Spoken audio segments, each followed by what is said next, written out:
Myopia o nearsightedness ang tawag sa panlalabo ng paningin sa mga bagay na tinitignan ng malayuan.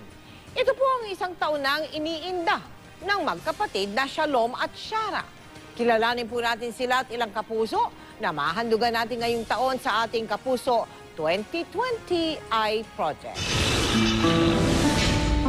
Sa loob ng 17 taon, sipag at tiyaga ang puhunan ni Demetrio sa paggawa ng mga school bag.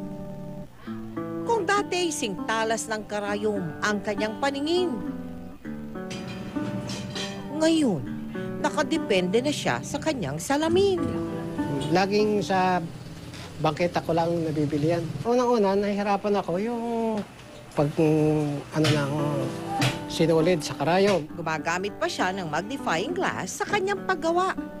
Ang kita para sa pamilya, apektado sa bawat maling sukat niya. Nagigitingin ko sa 3-2 na lang. Mali na, reject na. Sa Marikina, nakilala namin ang magkapatid na Shalom at Shara. Graduating student sa high school si Shara. Nagpupursiging matuto kahit may panlalabo ng paningin. Mahirap po. Minsan po kapag malayo po talaga, parang tuldok na lang po. Scholar naman sa kolehiyo, ang accounting student na si Shalom. Tulad ng nakababatang kapatid, hirap din siya makita ang mga leksyon sa pisara. Hindi po ako nakakapagsulat ng maayos kasi hindi ko na po talaga nababasa.